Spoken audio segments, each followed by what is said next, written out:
Niyemeje gufata ijambo muri bino bihe bikomeye byo kwibuka ku mpamvu zidufatiye rwinshi twifuza kubasangiza. 1994 ni umwaka w'agahomamunwa mu gihugu cyacu cy'u Rwanda. Ni umwaka abanyarwanda bihekuye bakagaba ibitero ku bavandimwe bakabahitana batarobanuye ngo ni uko bitwa Abatutsi. Abanyamuryango ba Jambo ASBL mu kwa kane muri 1994 abenshi twari abana. Nanjye nari maze igihe gitoya mvuye mu mashuri abanza.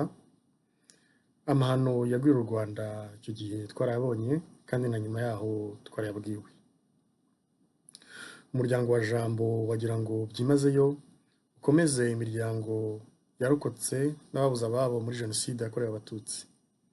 Ibitekerezo n'amasengesho byacu biri kumwe namwe muri ino minsi yo kwibuka.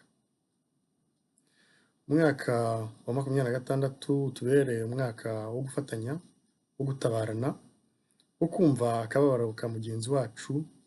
Ibyo nibyo birimo uburamuke, nibyo birimo umugisha.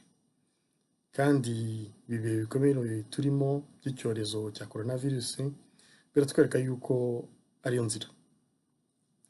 Twange rero kwirengagiza akababaro ka bagenzi bacu, dufatane mu mugongo, tutizanye urutugu, dusangire amasengesho, u Rwanda twubakire ku ndangagaciro z'ubumuntu ziduha ishema n'ubwiyunge.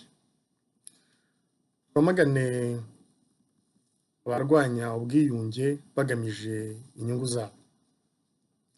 Hano ndagira ngo ngaruke ku magambo y'ibinyoma ya Dr. Bizimana Jean Damascene, aho yavuze ati nabyutse nsoma aho abo muri Jambo ASBL babyutse bandika yuko leta yakuyeho kwibuka, yuko nta gaciro leta iha Jenoside.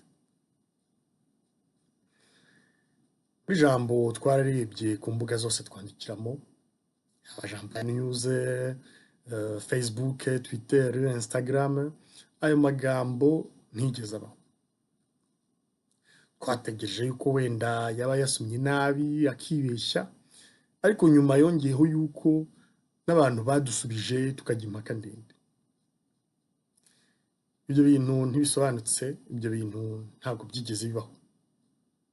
Tukibaza tuti ese mu nshingano za CNLG haba harimo kwangisha abanyarwanda? Ese niye mpamvu ibyo bintu babihimbuye muri kino gihe cyo kwibuka?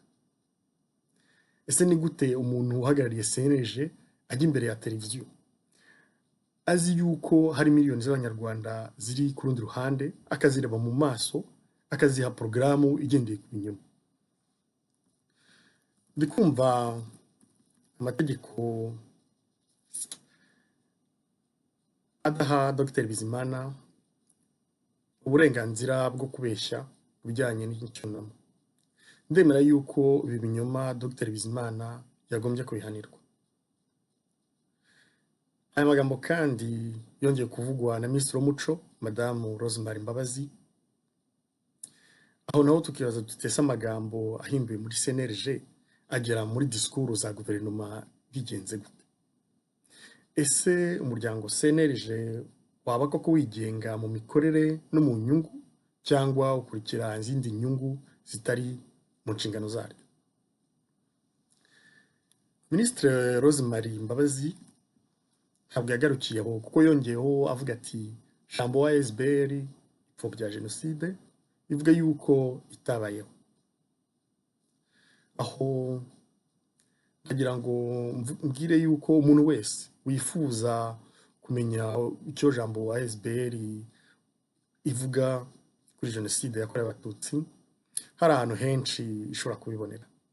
Ishobora kubibonera kuri site ya Jambo ASBL, kuri video za commemoration Jambo ikoresha buri mwaka kuva mu mwaka wa 2010, ku biganiro bitandukanye abanyamuryango bagiye bagirana n'abanyamakuru, haba se kwa Murindahabiri, haba se muri Jambo News. Tukaba rero twibaza ayo magambo yavuzwe na Minisitiri w'Umuco icyo aganisha. Wa gatatu navuga ariko we ntabwo mutindaho cyane ni Tom Ndahiro, nawe wahise atwibasira akanasaba urubyiruko yuko ruhagarara rugahangana hagati yarwo. Ntabwo namutindaho kuko Tom Ndahiro iyo yanditse kuri Jambo mba mbona ameze nk'umuhanzi wandika imigani cyangwa inkuru z'ibitabo bya SAS ku babizi, abifitemo ubuhanga iyo ashaka, nibyo ariko ni kugira n'umwuga we. Mureke rero tuba intwari, twamagane abakora ibikorwa bagendera ku nyungu zabo, izo nyungu zizana ibinyoma byiyongera ku bisanzwe bihari birenze urugero, inyungu zica abatagatifu, inyungu zubahuka icyunamo, abo bose tubaha akato. Jambo ASBL bifurije mwese gukomera muri bino bihe bitwugarije. Murakarama.